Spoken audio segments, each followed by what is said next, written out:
Friends, இன்னைக்கு நம்ம white sauce pasta எப்படி செய்யறதுன்னு பார்க்கலாமா?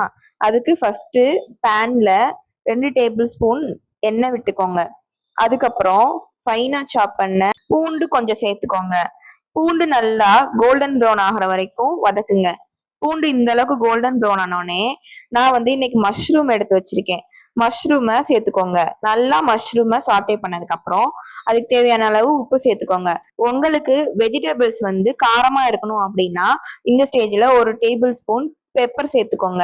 மஷ்ரூம் எவ்வளவுக்கு எவ்வளவு சாட்டே பண்றோமோ அவ்வளவுக்கு அவ்வளவு அது டேஸ்டா இருக்கும். அதுக்கப்புறம் ஒரு கப் அளவுக்கு கார்ன் எடுத்து வச்சிருக்கேன். கார்ன் சேர்த்துக்கோங்க. அதுக்கப்புறம் கார்ன் நல்லா சாட்டே பண்ணதுக்கு அப்புறம் ஒரு கப் வேக வச்ச பட்டாணி சேர்த்துக்கோங்க. அதை சாட்டே பண்ணி தனியா எடுத்து வச்சுக்கோங்க. அதுக்கப்புறம் ஒரு பாத்திரத்துல தண்ணி ஊத்தி பாஸ்தா வேக போடுறதுக்கு ரெடி பண்ணணும். இப்போ அதுல 2 டேபிள் ஸ்பூன் அளவுக்கு உப்பு சேர்த்துக்கோங்க. அதுக்கப்புறம் ஒரு டேபிள் ஸ்பூன் அளவு எண்ணெய் சேர்த்து தண்ணியை இந்த அளவுக்கு கொதிக்க விடுங்க. நல்லா கொதிச்சதும் நான் 200 கிராம் பாஸ்தா எடுத்து வச்சிருக்கேன். அந்த பாஸ்தாவை உள்ள சேர்த்து அந்த இன்ஸ்ட்ரக்ஷன் படி நான் வேக வச்சு எடுத்து வச்சுக்கிறேன். அடுத்து ஒயிட் சாஸ் பண்ணணும். அதுக்கு பேன்ல 2 பட்டர் கியூப்ஸ் சேர்த்துக்கோங்க. பட்டர் நல்லா மெல்ட் ஆனதும் ஒரு டேபிள் ஸ்பூன் மைதா சேர்த்துக்கோங்க. இதுதான் மெயினான ஸ்டெப். மைதா கரிஞ்சிராம பாத்துக்கணும். அது மட்டும் இல்லாம கைவிடாம கிண்டி இந்த அளவுக்கு வச்சுக்கணும்.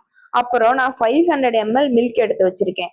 அந்த மில்கை நல்லா பாயில் பண்ணி உள்ள சேர்த்துக்கோங்க. அப்பனா உங்களுக்கு ஈஸியா பாயில் ஆயிரும். இந்த அளவுக்கு பாயில் ஆனதுக்கு அப்புறம் நம்ம குக் பண்ணி வச்சிருக்கிற வெஜிடபிள்ஸை உள்ள சேர்த்துக்கோங்க. அத ஓரளவுக்கு நல்லா கொதிக்க விடுங்க. இந்த அளவுக்கு கொதிச்சதுக்கு அப்புறம் கூட பாஸ்தா சேர்த்துக்கோங்க. பாஸ்தா 2ஐயும் சேர்த்து நல்லா மிக்ஸ் பண்ணி இந்த டயத்துல உங்கள்கிட்ட சீஸ் இருந்துச்சுன்னா சீஸ் சேர்த்துக்கோங்க. எனக்கு சீஸ் பிடிக்காது. எதுக்கு சீஸ் அப்படின்றனால சீஸ் சேர்க்கல.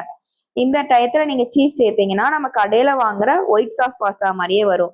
அதுக்கப்புறம் நான் மிக்சட் ஹர்ப் சேர்த்திருக்கேன். அது இருந்துச்சுன்னா நீங்க மிக்சட் ஹர்பும் சேர்த்துக்கோங்க. அது இல்லைன்னா நம்ம இப்ப சில்லி ஃபிளேக்ஸ் ரெடி பண்ண போறோம். எப்படின்னா ஒரு பேன்ல 2 மிளகாய் எடுத்து நல்லா ட்ரை ரோஸ்ட் பண்ணிட்டு அதை மிக்சியில அப்படியே லைட்டா கோர்ஸா அரைச்சோம்னா அதுதான் சில்லி ஃபிளேக்ஸ். அதை அப்படியே பாஸ்தால சேர்த்துக்கோங்க. அப்படியே நல்லா கொதிக்க விட்டு இறக்கணும்னா நம்மளோட ஒயிட் சாஸ் பாஸ்தா தயார்.